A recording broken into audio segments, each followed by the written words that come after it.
Bienvenida de nuevo al canal, Entre Ceniza y Tiempo. Hoy aprenderás más leyendas de México que siguen contándose de padres a hijos y continúan atormentando a los pueblos y grandes ciudades. Descubrirás misterios que no conocías, recordarás historias que te contaron de joven.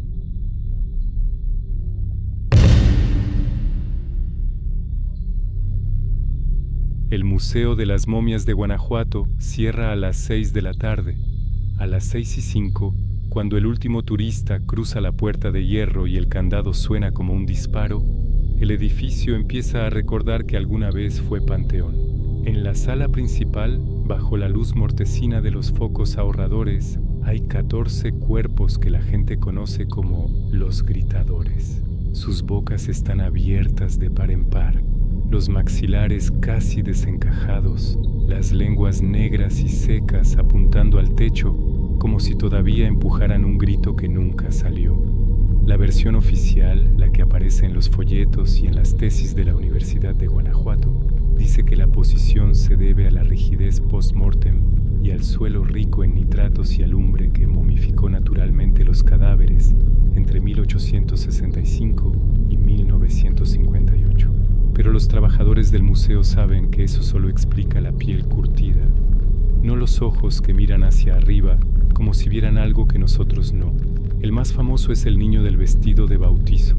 Lo desenterraron en 1918, tenía 5 meses y murió, según el acta, de fiebre intermitente. Lo enterraron el 14 de junio y lo sacaron el 23 porque la tumba vecina se hundió y el ataúd salió a flote. Cuando abrieron la caja, el vestido blanco estaba manchado de bilis verde y los ojos azules, perfectamente conservados, miraban al frente con una expresión que los sepultureros describieron en el informe como de sorpresa absoluta. Hoy está en la vitrina 7 con la cabecita ladeada y la boca abierta apenas 1 centímetro, lo suficiente para que parezca que está a punto de llorar. Cuando el museo se mudó al edificio actual, el arquitecto pidió que instalaran sensores de temperatura en cada sala. Los datos se guardan en el sótano desde entonces. De madrugada, casi todas las noches, la sala de los gritadores cae 10 grados en menos de 30 segundos. El vigilante nocturno de aquel año, Trinidad Esparza, escribió en su libreta: "Se siente como abrir la puerta del refrigerador, pero desde adentro". Don Trinidad murió pocos años después, pero su libreta sigue en el cajón del jefe de seguridad. La primera vez que alguien grabó un grito fue en 1994. Un estudiante de antropología de la UNAM convenció al director para dejarle una grabadora de carrete toda la noche. Al día siguiente la cinta tenía 47 minutos de silencio absoluto y casi al terminar, un alarido tan fuerte que distorsionó la aguja. El perito de sonido de la Procuraduría dijo que la frecuencia era incompatible con cualquier garganta humana viva. La cinta se perdió en 2008 durante una remodelación. Solo quedó la transcripción. Una sola palabra en mixteco antiguo que se traduce aproximadamente como "devuélvanme". En 2003, durante la restauración de la momia número 12, una mujer de unos 30 años conocida como Ignacia Aguilar, la restauradora Erika Castañeda limpió con alcohol el interior de la boca. Ignacia había sido enterrada viva en 1885 tras un ataque de catalepsia. Los médicos de entonces la declararon muerta después de que su corazón se detuviera por casi 12 minutos. Cuando Erika terminó, se miró en el cristal de la vitrina para quitarse los guantes. El reflejo no parpadeó al mismo tiempo que ella. El reflejo abrió la boca exactamente como Ignacia. Erika dejó de trabajar en el museo esa misma semana. Hoy vive en Querétaro y no contesta preguntas. El doctor francés se llamaba Rémy Lucien Aubert. Llegó a Guanajuato en 1863 huyendo de la intervención francesa y se quedó como médico del Hospital de San Sebastián. En los archivos del Palacio Municipal hay recibos de cobre y baterías de zinc firmados por él entre 1866 y 1871. Los sepultureros de la época contaban que el doctor loco pagaba por exhumar cuerpos recién enterrados para experimentos científicos. Encontraron su diario en 1952, cuando derribaron su casa en la calle Sangre de Cristo para construir la actual Casa de Cultura. La última anotación, del 18 de marzo de 1871, dice en francés: esta noche logré el reflejo corneal en el sujeto 23. El alma tarda 43 minutos en abandonar el cuerpo después de la muerte clínica. Si se aplica corriente en ese intervalo, se queda atrapada. Mañana probaré con un niño. Remy desapareció esa misma semana. Lo último que vieron de él fue su silueta entrando al Panteón Santa Paula con un costal de lona y 2 cables de cobre colgando. En 2017, durante el Día de Muertos, el museo abrió hasta medianoche por primera vez. Un turista de Monterrey grabó con su celular un recorrido en vivo por Facebook. Cerca de la medianoche, cuando enfocaba la vitrina del niño de los ojos azules, el audio captó algo que él no oyó en el momento. Una voz infantil, clara y cercana, diciendo: «Tengo frío». El video tiene cerca millones de reproducciones. El niño que hablaba ya no está en la cuenta de Facebook. Cerró su perfil 3 días después. Hay un ataúd en el almacén del sótano que nadie toca. Es de pino barato, tapa arañada desde dentro con marcas tan profundas que atravesaron la madera. Lo encontraron vacío en 1921, en la fosa 214, junto a los restos de una mujer que sí estaba momificada. En la tapa, tallado con uña o con diente, se lee: «Para el que venga después». Los empleados nuevos creen que es parte de la exposición. Los antiguos saben que no. En noviembre de 2024, una niña de 8 años se separó de sus padres en la sala 3. La encontraron 20 minutos después, sentada frente a la vitrina de Ignacia Aguilar, mirando fijamente. Cuando la mamá la abrazó, la niña preguntó: «¿Por qué la señora me pidió que abriera el vidrio?». Dijo que ya no le dolía el pecho y que solo quería abrazarme. La niña no ha vuelto a hablar desde entonces. Los médicos dicen que es estrés postraumático. Su madre encontró en el bolsillo del suéter un trozo de cable de cobre oxidado que no estaba ahí cuando entraron. Los vigilantes ya no hacen rondas solos después de las 2. Se turnan de 2 en 2 y llevan linternas potentes, aunque el museo tenga luz de emergencia. Porque a veces, cuando pasan frente a los gritadores, las bocas parecen abrirse 1 milímetro más, y en las grabaciones de las cámaras de seguridad que se revisan cada mañana, aparece una sombra alta y delgada que se detiene frente a cada vitrina, como contando. El museo sigue abierto al público. Los turistas siguen tomando selfies, sonriendo junto a los cuerpos que gritan sin voz. Los guías siguen contando la versión científica, pero los que se quedan hasta el cierre saben que la momificación no fue un accidente del suelo, fue una trampa. Y cada año, en la noche del 1 de noviembre, cuando las ofrendas se apagan y la ciudad se queda en silencio, los gritadores abren un poco más la boca, no porque estén muertos, sino porque ya casi pueden gritar de nuevo. El sendero que sube a la Piedra Encantada ya no aparece en los mapas oficiales del Parque Nacional Cofre de Perote. Los guías de Naolinco lo conocen como el camino que se traga a los hombres, y solo aceptan llevarte si llevas un gallo negro vivo y una botella de mezcal añejo. Dicen que la princesa Xochitl ya no se conforma con maíz. En octubre de 2021, un grupo de 5 influencers de Ciudad de México decidió que valía la pena el riesgo por los likes. Se llamaban a sí mismos los cazadores de leyendas. Tenían millones de seguidores en redes sociales y un patrocinador de bebidas energéticas que les pagó el camión hasta Perote. Llevaban drones, luces LED, una GoPro 12 y la arrogancia de quien cree que todo miedo cabe en 90 segundos de video vertical. El guía, Don Lencho, un anciano totonaca que masticaba tabaco desde antes de que nacieran sus clientes, los dejó en el último claro. «De aquí ya no paso», dijo, y señaló un árbol de liquidámbar marcado con cruces de cal. Les comentó que si escuchaban un sonido de piedra, corrieran sin mirar atrás, y si alguien les acariciase la nuca, no se dieran la vuelta. Era ella, y les habría elegido. Los chicos se rieron. Subieron grabando, haciendo bromas sobre energías y frecuencias. El bosque estaba inusualmente silencioso. Ni un pájaro ni un grillo. Solo se oía el crujir de sus botas y la respiración agitada de Marifer, la más joven del grupo, que llevaba un mes con taquicardia y no se lo había dicho a nadie. Llegaron al mediodía. La piedra encantada es más grande de lo que cuentan las fotos. 7 metros de alto, negra como carbón, con una grieta vertical que parece una boca abierta. El aire alrededor era caliente y húmedo, como si respiraran dentro de un animal vivo. El dron se elevó y a los 15 segundos perdió señal y cayó en picada. Lo encontraron partido en dos, como si algo lo hubiera mordido. Empezaron a transmitir en vivo, mientras un extraño sonido empezó a hacerse notar. Se acercaron. El sonido era inconfundible, un latido lento, profundo, que hacía vibrar el suelo. 72 pulsaciones por minuto, el mismo ritmo que tenía el corazón de Marifer cuando le hicieron el último electrocardiograma. Entonces pasó lo que nadie esperaba. La grieta exhaló.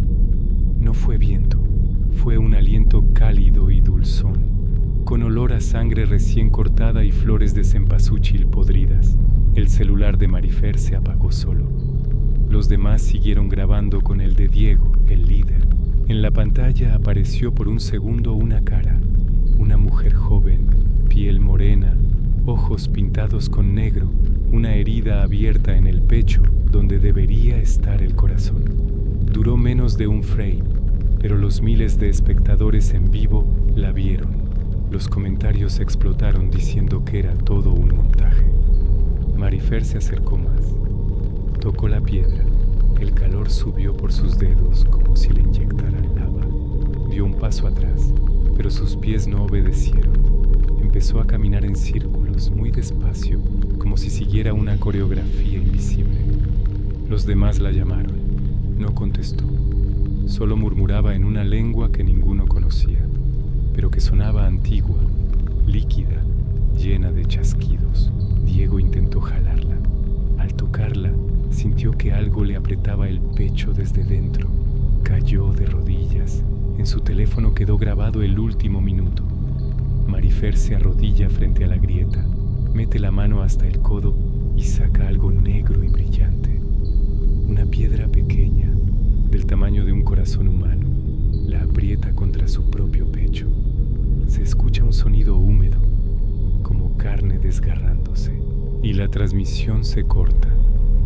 A Diego, a Alex y a Sofía los hallaron sentados en círculo alrededor de la piedra, vivos pero mudos, con los ojos abiertos y las pupilas dilatadas. No parpadeaban. Los paramédicos dijeron que sus corazones latían exactamente a 72 pulsaciones por minuto, sincronizados con la roca. Los llevaron al hospital de Xalapa. Nunca volvieron a hablar. Comen por sonda y cada medianoche los tres se levantan al mismo tiempo, caminan hasta la ventana y miran hacia el este, hacia la montaña. A Marifer la encontraron al 5.º día. Estaba dentro de la grieta. Había entrado de pie y la piedra se había cerrado alrededor de ella como una boca. Solo asomaban sus manos, con las uñas rotas y negras de tierra. Entre sus dedos apretaba la obsidiana que había sacado. Cuando la policía intentó extraer el cuerpo, la grieta volvió a abrirse sola y escupió algo. Un corazón humano, perfectamente conservado, latiendo todavía. Lo metieron en una hielera. En el trayecto al forense dejó de latir exactamente a las 7:22 p.m., la hora en que Marifer había nacido 24 años antes. El gallo negro que nunca entregaron apareció 2 semanas después en la plaza de Naolinco, desplumado y vivo, picoteando sus propias entrañas sin morir. Don Lencho cerró su casa y se fue a vivir con su hija a Martínez de la Torre. Antes de irse dejó una nota en la puerta. Ya no hay ofrenda que alcance. La princesa ya no quiere sangre de gallina, ahora quiere sangre que elija irse con ella. En las noches sin luna, los campesinos de la zona alta dicen que se ve una luz roja moviéndose entre los cafetales. Es Marifer, descalza, con el vestido blanco que llevaba el día que subió, ahora manchado de tierra y óxido. camina en círculos perfectos, siempre el mismo radio, siempre la misma velocidad. Si te ve, se detiene y te sonríe. Tiene un agujero en el pecho donde debería estar su corazón, pero algo late ahí dentro, negro y brillante. Y si el viento sopla desde la montaña, puedes oírla susurrar en totonaca perfecto: devuélveme lo que es mío, o ven y tómalo tú. Novia de Cañitas, la boda interrumpida. La casa de la calle de Cañitas número 27 no parecía maldita a plena luz del día. Era una construcción de los 50, de esas que los arquitectos de posguerra copiaron de California. Balcones curvos, ventanas altas, un jardín delantero donde alguna vez hubo bugambillas y ahora solo crecían hierbas altas, y una jacaranda que nunca floreció después del 68. La vendían barata. Herederos ansiosos, decía el anuncio. Nadie mencionaba que los herederos vivían en Canadá y no habían vuelto a pisar México desde 1973. Laura y Daniel la compraron en septiembre de 2023. Ella era fotógrafa de bodas, él editor de vídeo. Les pareció poético vivir en una casa donde alguien alguna vez se había casado. Firmaron las escrituras un martes por la tarde y esa misma noche durmieron allí, entre cajas sin abrir y el olor a humedad que subía del sótano. La primera noche fue tranquila. La segunda, Laura despertó porque sintió que alguien le acomodaba el cabello detrás de la oreja. No había nadie. Daniel roncó a su lado. Ella se rió de sí misma y volvió a dormir. En la tercera noche, bajaron al sótano a buscar un trípode y encontraron el arcón. Era de madera de cedro, con herrajes oxidados y un candado que cedió al primer tirón. Dentro había un vestido de novia de 1968, satén duquesa, cuello alto, mangas largas terminadas en puntilla. Estaba cuidadosamente doblado, pero cuando Laura lo levantó, el fondo del arcón quedó cubierto de una costra negra y quebradiza que olía a hierro viejo. En una esquina, envuelto en papel de china amarillento, había un velo con manchas oscuras en forma de dedos y debajo de todo un sobre con fotografías en blanco y negro. La novia se llamaba Elena Valdés. La fecha en el reverso de las fotos era 14 de octubre de 1968. En una de ellas sonreía junto a un hombre alto de bigote recortado, su prometido, Gustavo Dorantes. En otra, Elena posaba sola frente al espejo del vestidor de la casa. El espejo seguía allí, en el segundo piso, cubierto con una sábana que nadie había quitado en 55 años. Lo que nadie contó nunca en las leyendas urbanas fue el dato que apareció en los periódicos de la época, guardados en microficha en la Hemeroteca Nacional. La boda no se interrumpió por un accidente ni por celos de una hermana. Elena Valdés se disparó en la sien izquierda con la pistola de servicio de su padre, coronel retirado, exactamente a las 19:12 del día de su boda. Lo hizo delante de 32 invitados, justo cuando el juez iba a pronunciar la frase final. La bala atravesó el velo y salió por el lado derecho, salpicando el altar improvisado en la sala. Gustavo intentó sujetarla. La sangre le manchó la solapa del frac. El acta de defunción dice suicidio en pleno uso de sus facultades. El diario íntimo que encontraron después y que la familia escondió decía otra cosa. Si no puedo tenerlo solo para mí, que nadie lo tenga. Daniel leyó el diario a la luz de una linterna porque la electricidad fallaba cada noche a las 7:12 exactas. Laura, mientras tanto, colgó el vestido en el armario del dormitorio principal para que se aireara. Esa noche soñó que bailaba un vals lento con alguien que no tenía rostro, solo un hueco donde debería estar la boca. Despertó con el sabor metálico de la sangre y se encontró un arañazo perfecto en el cuello, como hecho con una uña larga y cuidadosa. Los días siguientes fueron una escalada silenciosa. Las peleas empezaron por tonterías: la temperatura del agua, el lugar donde dejar las llaves, el tono de voz. Daniel acusaba a Laura de coquetear con los clientes. Laura encontraba mensajes en el celular de Daniel que él juraba no haber escrito. Una noche él le levantó la mano. No llegó a golpearla. Se quedó congelado, como si alguien más hubiera detenido su brazo. Después lloró hasta el amanecer. Los vecinos ya no pasaban por la banqueta. Un repartidor de Rappi dejó un pedido en la puerta y salió corriendo cuando oyó que desde adentro alguien tarareaba La novia de Antonio Prieto, pero en una versión lenta, como si la cinta se estuviera acabando. Una amiga wedding planner, Valeria, insistió en visitar la casa. Entró a las 5 de la tarde. Salió a las 3 de la mañana, descalza, con el vestido de Elena puesto encima de su ropa y el velo cubriéndole el rostro. Se sentó en la acera y empezó a cortarse las muñecas con el anillo de compromiso que Daniel le había regalado a Laura. La policía la encontró antes de que se desangrara. En el hospital solo repetía: me pidió que terminara el baile. Laura y Daniel intentaron irse. Empacaron 2 maletas y se subieron al coche. A las 7:12 el motor se apagó. Las puertas se trabaron. Desde la ventana del segundo piso, alguien agitaba un ramo de rosas negras que goteaban algo espeso. Daniel lloró. Laura, por primera vez, sonrió.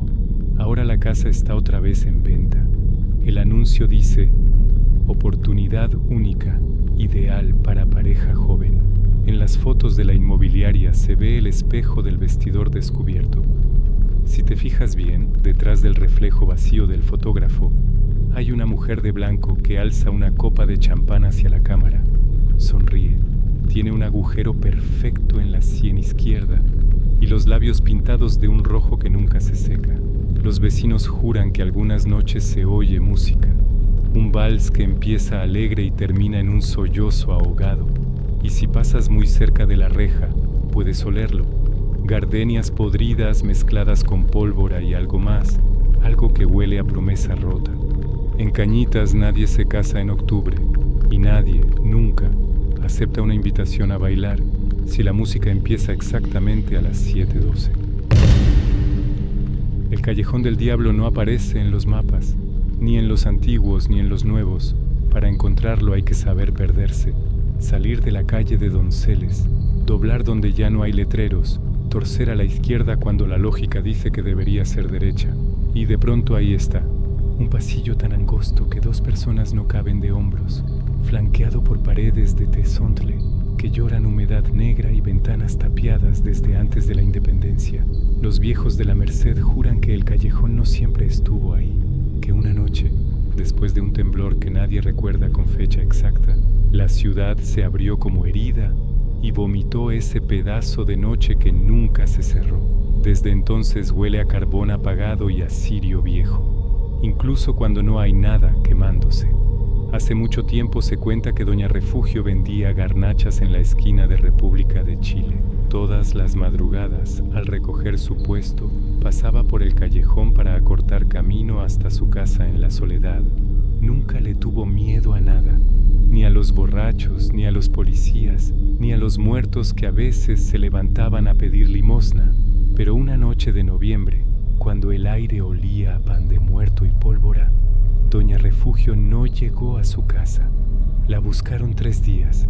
La encontraron en el callejón, sentada contra la pared, con su comal todavía en las manos. Estaba viva, pero sus ojos miraban como si algo los hubiera vaciado desde adentro. Solo repetía una frase, una y otra vez, con la voz ronca de tanto gritarla en silencio. Me sonrió con todos los dientes que no tenía. Después de Doña Refugio vinieron otros. Un sereno que apareció con la lengua quemada, incapaz de contar lo que vio. Un estudiante de medicina que se volvió loco y dibujaba carbones con forma de rostro en todas las paredes del manicomio de la Castañeda. Una pareja de novios que juraron haber visto al diablo sentado en una banca que nunca estuvo ahí, fumando un cigarro que no dejaba ceniza. Todos coincidían en lo mismo. No era un hombre, era una ausencia con forma de hombre, alto, tan alto que parecía doblarse para caber entre las paredes. Vestía de negro, pero no era ropa, era la oscuridad misma que se había puesto de pie. Y los ojos eran 2 brasas que no alumbraban, sino que quemaban lo que miraban. Años más tarde, apareció Don Trinidad, un ojalatero viudo que vivía en la vecindad de La Águila. Era hombre de pocas palabras y mucha fe. Llevaba siempre una cruz de plata que había pertenecido a su madre, una cruz bendecida en la basílica, el día que el Papa Pío XII coronó a la Virgen de Guadalupe. Cuando los vecinos le contaron la historia del callejón, don Trinidad solo escupió al suelo y dijo: «El diablo no asusta a quien no le debe nada». La noche del 31 de octubre, don Trinidad se plantó en medio del callejón del diablo a las 11:58. Llevaba la cruz en la mano derecha y un cigarro de hoja en la izquierda. Los vecinos lo vieron desde las ventanas, escondidos detrás de las cortinas. Nadie se atrevió a acompañarlo. A las 12 en punto, las campanas de la catedral se dejaron oír lejanas, como si vinieran desde el fondo de un pozo. El aire se volvió espeso, como si respiraran miel quemada. Las pocas luces que alumbraban el callejón empezaron a parpadear hasta apagarse del todo. Entonces apareció. Primero fue solo una sombra más oscura que las demás.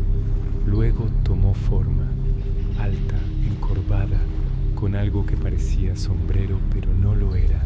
Caminaba despacio, arrastrando los pies sin hacer ruido. Cada paso dejaba una marca de hollín en el empedrado que desaparecía antes de que alguien pudiera verla bien. Don Trinidad no retrocedió. Levantó la cruz con mano firme y dijo con voz que retumbó en las paredes como si el callejón mismo hablara: «Aquí no pasas». La figura se detuvo. Por primera vez en siglos, algo en el callejón se detuvo. Los vecinos juran que vieron lo que pasó después. La sombra abrió una boca imposible, tan grande que parecía tragarse la noche entera. De esa boca salió un aliento que olía a tumba recién abierta y a promesas rotas, y que don Trinidad no tembló ni una sola vez. Entonces la cruz brilló, no con luz de foco, sino con esa luz antigua que tienen los objetos que han sido tocados por demasiadas manos creyentes. El brillo creció hasta hacerse insoportable. Alguien gritó, alguien rezó, alguien se desmayó. Cuando volvieron a encenderse las luces, don Trinidad seguía ahí, de pie, con la cruz todavía en alto. La sombra había desaparecido, pero en el suelo, donde había estado la figura, quedó una marca negra que aún hoy nadie ha podido borrar. Parece una huella de pie descalzo, pero del revés, como si lo que caminaba no tocara el suelo de la misma manera que nosotros. Don Trinidad nunca habló de lo que vio de verdad. Solo dijo que el diablo no es como lo pintan. No tiene cuernos ni cola. Tiene tu propia cara cuando te mira de frente y te pregunta qué has hecho con lo que te dieron. Desde esa noche las desapariciones pararon, pero el callejón nunca volvió a ser el mismo. Ahora los taxistas se niegan a pasar por ahí después de las 11. Los borrachos evitan dormir cerca porque despiertan con marcas de dedos en el cuello que no explican. Y a veces, muy de vez en cuando, alguien jura que ve a don Trinidad sentado en la entrada del callejón fumando su cigarro de hoja, vigilando. Tiene el mismo aspecto que en 1954, ni un día más viejo. La cruz de plata brilla en su pecho como si acabaran de bendecirla. Los que se atreven a preguntarle qué hace ahí siempre reciben la misma respuesta, dicha con una sonrisa que no llega a los ojos, esperando a que regrese por su deuda. Porque el diablo nunca pierde del todo, solo espera. Y en las noches de luna nueva, cuando la ciudad se queda sin ruido, dicen que se oye otra vez el paso lento, el roce de algo que no es ropa contra las paredes, y un susurro que pregunta con voz que parece venir de dentro de tu propio cráneo: ¿todavía crees que no me debes nada? Por eso, si alguna vez te pierdes entre las calles del centro y llegas al callejón del diablo, no mires hacia atrás, no respondas si alguien te llama por tu nombre completo, ese que solo tu abuela usaba cuando te regañaba. Y sobre todo, nunca, nunca te detengas a medianoche, porque la marca negra en el suelo sigue ahí, y la deuda nunca prescribe. El Palacio Negro nunca cerró del todo. Aunque en 1976 las rejas de Lecumberri se abrieron por última vez para dejar salir a los últimos presos, y en 1982 el edificio renació como Archivo General de la Nación, algo quedó atrás. Los documentos llegaron en camiones, cajas y folders impecables, pero también llegaron los que no figuraban en ningún inventario. Quien mejor conoce la historia es doña Esperanza Vargas, jefa de conservación desde hace 38 años. Ella entró en 1987, cuando todavía olía a desinfectante carcelario y las paredes rezumaban humedad de décadas. Aquí no se siente el tiempo igual, dice mientras camina por el pasillo B, el más largo del antiguo brazo de castigos. En otros edificios envejeces con ellos, aquí el edificio te envejece a ti. La leyenda más persistente habla de Filiberto Gómez, aunque nadie ha encontrado su expediente completo. Lo que sí existe es un legajo descolorido en el fondo judicial del año 1934. Filiberto Gómez Hernández, 29 años, jornalero, acusado de homicidio en riña de cantina, Colonia Doctores, 12 de marzo de 1934. La sentencia, 20 años. La nota marginal, escrita con tinta violeta casi borrada. Fallecido en celda 47, Crujía J., 18 de octubre de 1937. Causa, hemoptisis masiva. Los guardias de la vieja prisión contaban que Filiberto nunca aceptó la culpa. Decía que el muerto era su compadre, que la navaja la había puesto otro en su mano mientras estaba borracho, que firmó la confesión bajo tortura. Gritaba tanto por las noches que tuvieron que cambiarlo 3 veces de crujía. La última fue la J, la de los difíciles. Allí quedó hasta que una mañana lo encontraron con la boca llena de sangre y los ojos abiertos mirando la rendija de la puerta, como esperando que alguien entrara a decirle que todo había sido un error. Después de la conversión del edificio, la celda 47 se convirtió en el depósito 14B. Todavía conserva la puerta original de hierro, aunque ahora tiene un candado moderno y una placa que dice material reservado 1920-1940. Los empleados evitan entrar solos. La primera noche que alguien lo vio fue en 1985. Don Anselmo Vigilante, jubilado, que aún vive en la colonia penitenciaria Ampliación, juró ante notario, sí llegó a tanto, que alrededor de las 2:17 de la madrugada vio a un hombre delgado vestido con el pijama rayado de los años 30, caminando despacio por el pasillo B. Iba descalzo. Dejó huellas húmedas que se evaporaron antes de que llegaran los demás guardias. Cuando Anselmo le alumbró con la linterna, el hombre se detuvo frente a la puerta del depósito 14B, levantó la mano como si fuera a tocar y desapareció. Lo único que quedó fue un olor fuerte a sangre oxidada que tardó 3 días en irse. Desde entonces hay un patrón.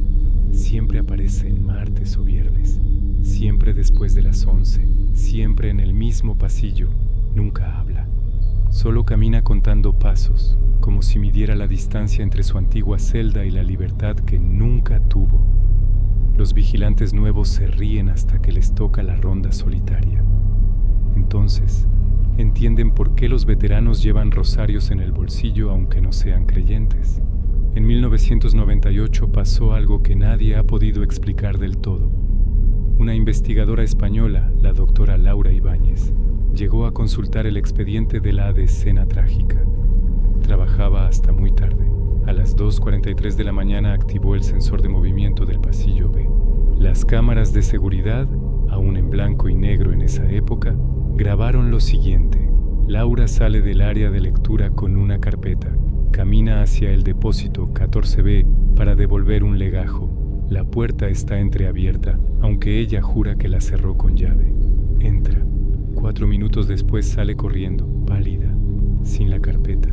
La cámara la enfoca gritando algo que el micrófono no alcanza a captar. Cuando los guardias llegan, la encuentran sentada en el suelo temblando. Solo repetía, me pidió el expediente, me pidió su expediente. La carpeta que llevaba nunca apareció.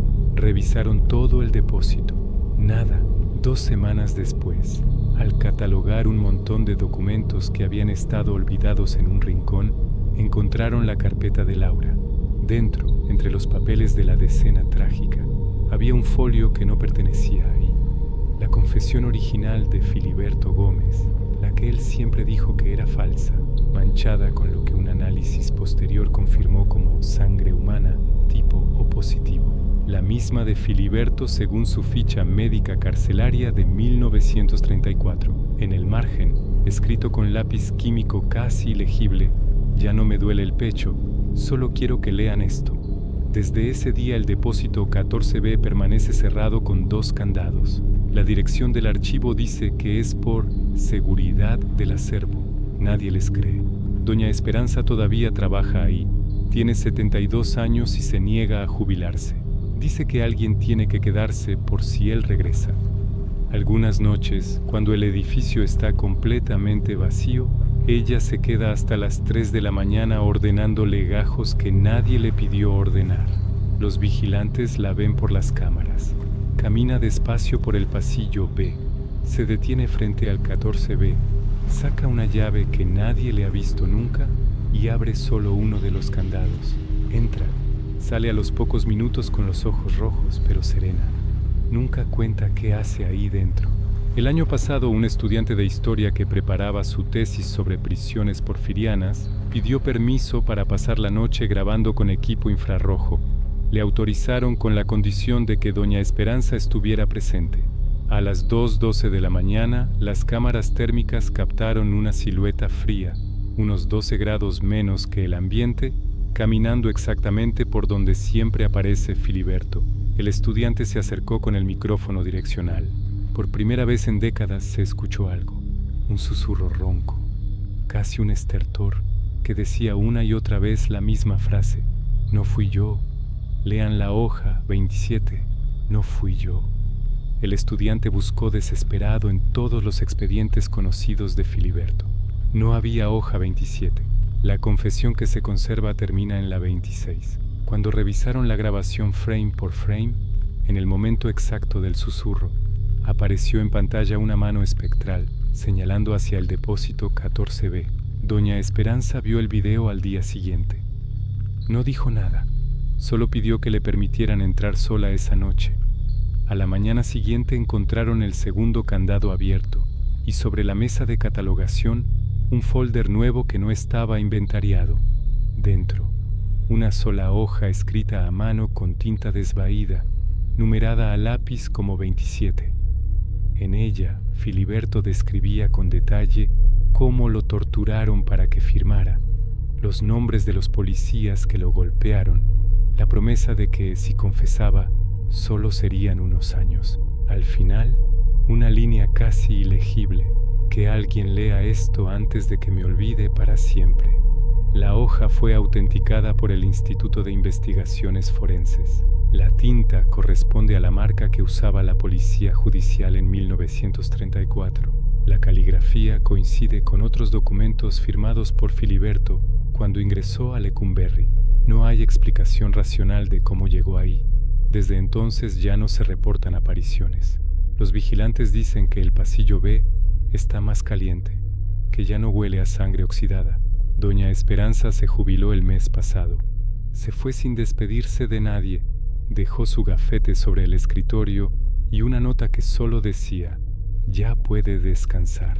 Los nuevos empleados bromean diciendo que el Palacio Negro por fin se quedó vacío, pero los viejos saben que no es verdad. A veces, muy de madrugada, cuando el silencio es tan denso que duele, aún se escucha el roce suave de unos pies descalzos contando pasos. Ya no son pasos de búsqueda, son pasos de alguien que por fin camina hacia afuera. Aunque nadie ha vuelto a ver la figura del hombre del pijama rayado, en el depósito 14B la temperatura sigue siendo 3 grados más baja que en el resto del edificio. Y en los días de lluvia, cuando el agua se filtra por las grietas antiguas, las huellas húmedas aparecen otra vez en el piso de mármol.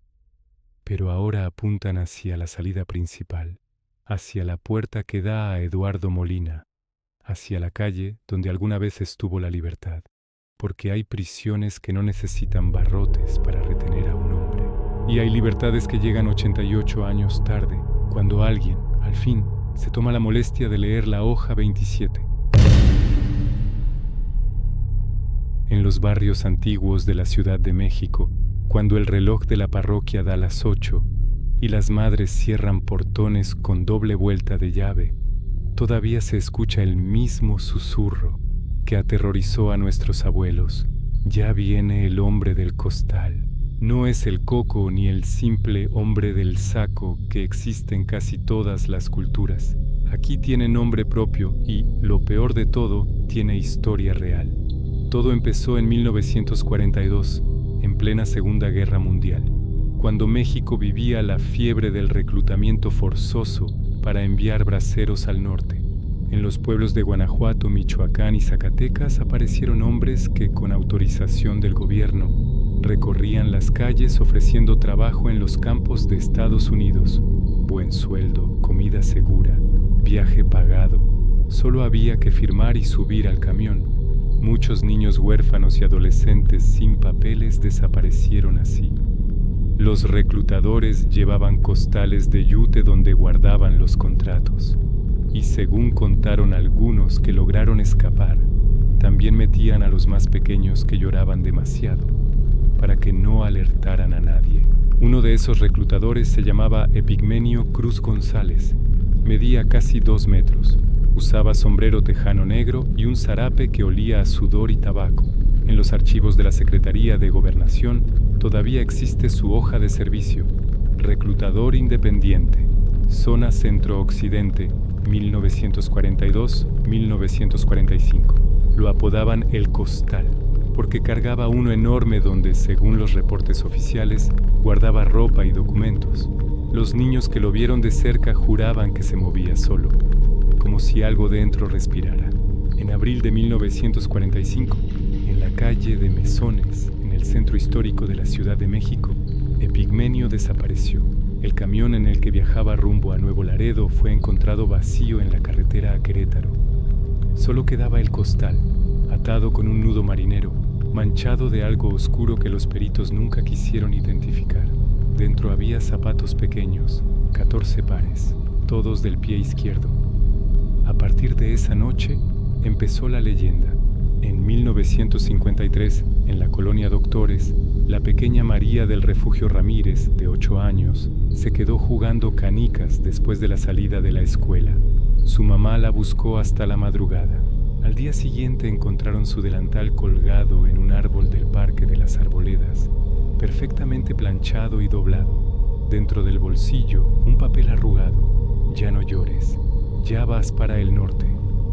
En 1967, en La Merced, 2 hermanitos que vendían chicles desaparecieron el mismo día que los vecinos oyeron un roce extraño, como lona contra el asfalto, pasando por la calle de Roldán. Una señora que asomó por la ventana juró haber visto a un hombre altísimo, con sombrero negro, cargando un costal que se movía solo. Cuando la policía llegó, solo quedaban las sandalias de los niños, puestas una junto a la otra, mirando hacia la salida del mercado. El miedo se hizo tan grande que en los 70 las madres comenzaron a bordar en los suéteres de sus hijos una cruz roja en la espalda. Decían que el hombre del costal no se llevaba a los niños marcados con la sangre de Cristo.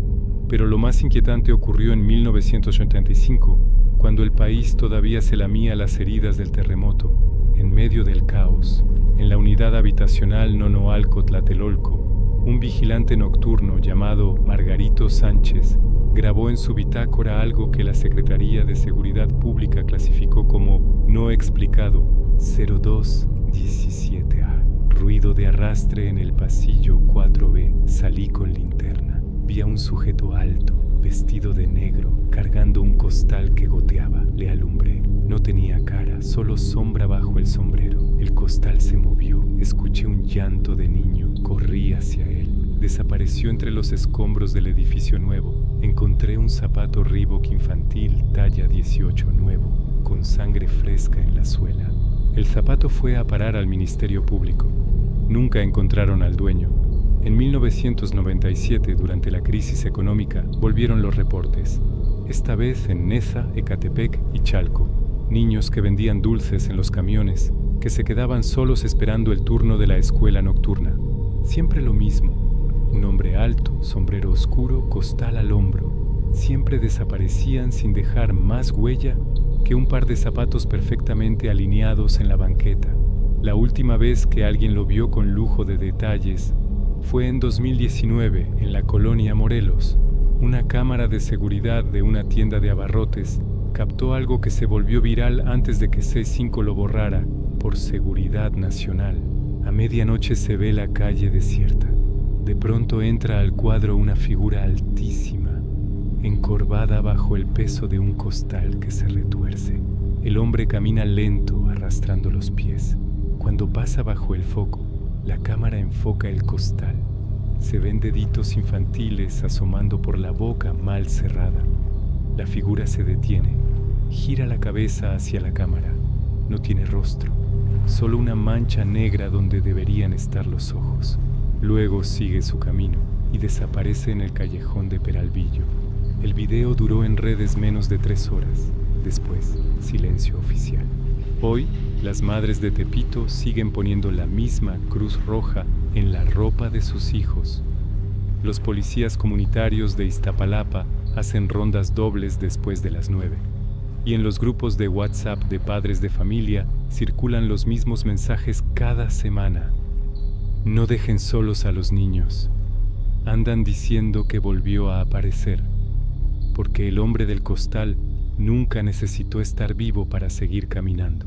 A veces en las noches sin luna, cuando el viento arrastra basura por las calles, se escucha otra vez ese roce lento, ese shh, shh de la lona contra el pavimento. Y en los edificios viejos, en las ventanas altas, las mamás aprietan a sus hijos contra el pecho y rezan en voz baja la misma oración que aprendieron de sus abuelas. Que no me toque, que no me vea, que se lleve al que no tenga fe. Y aunque los niños ya no crean en cuentos, cuando oyen ese sonido se meten corriendo a sus casas, porque saben que hay cosas que no necesitan ser reales para hacerte desaparecer.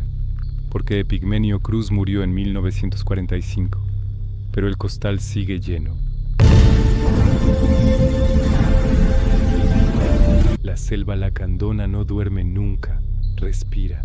Un aliento húmedo y caliente que sube desde la tierra negra y se enreda en las piernas de quien osa entrar sin permiso.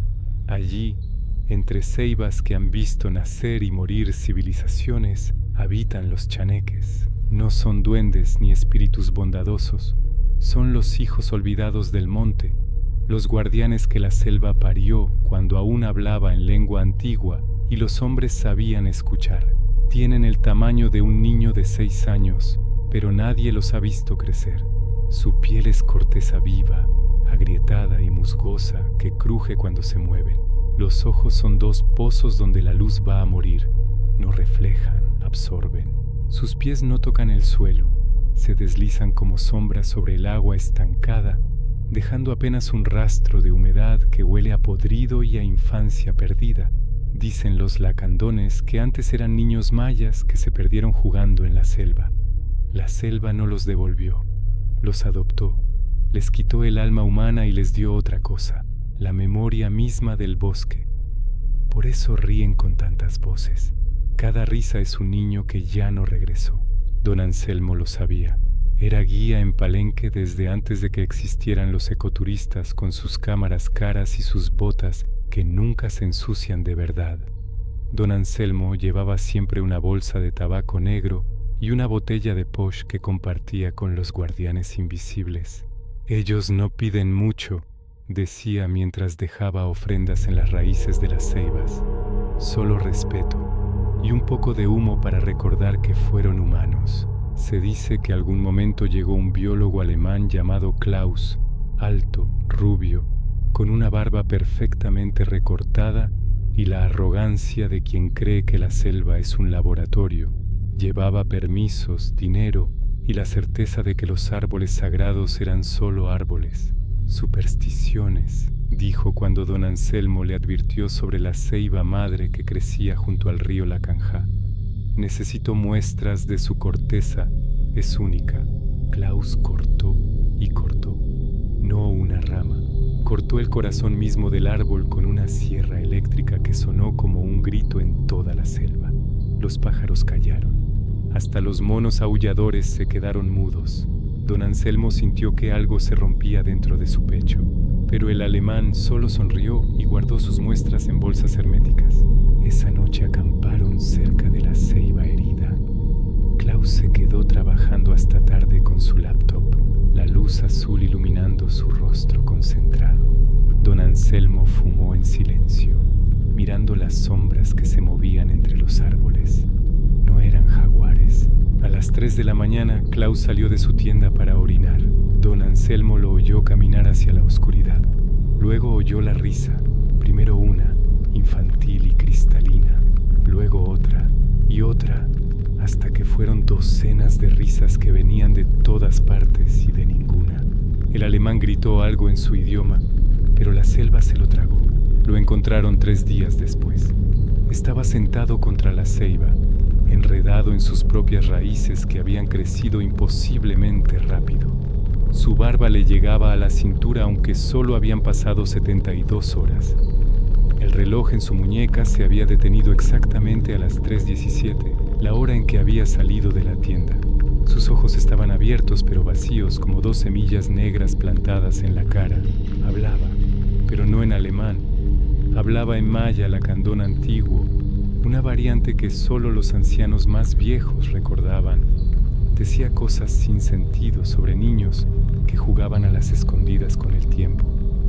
Cuando le preguntaron su nombre, sonrió con una boca que ya no era del todo suya y respondió: «Ya no tengo nombre.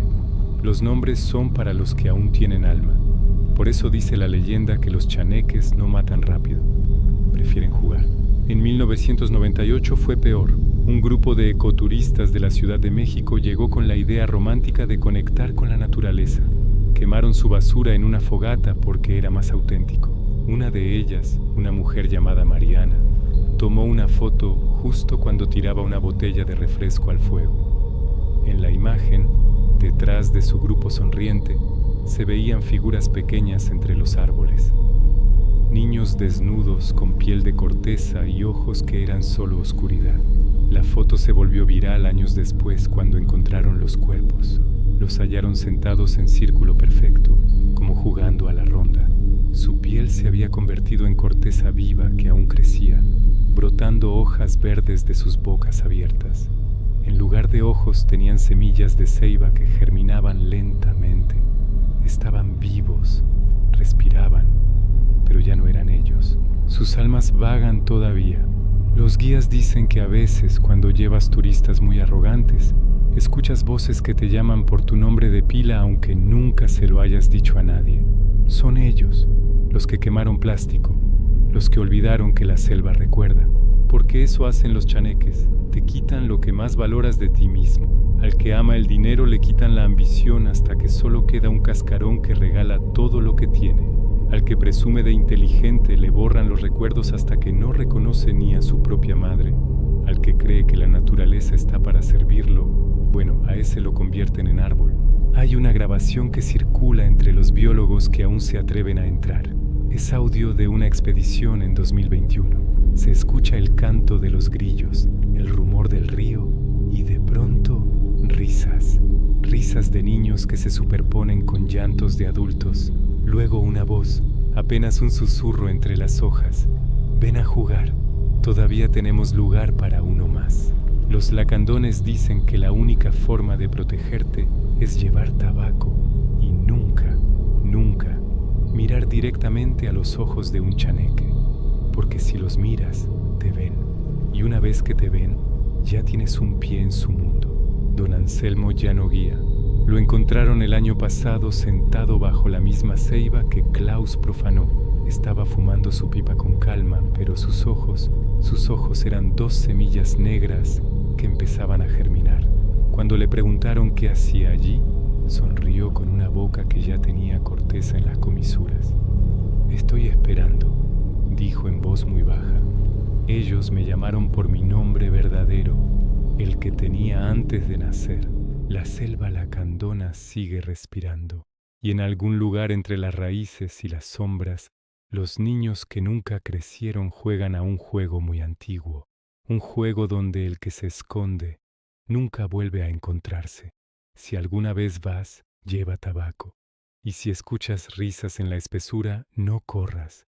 Correr es perderse más rápido. Solo cierra los ojos, deja tu ofrenda y retrocede despacio, porque los chaneques no persiguen, solo esperan, y la selva tiene todo el tiempo del mundo.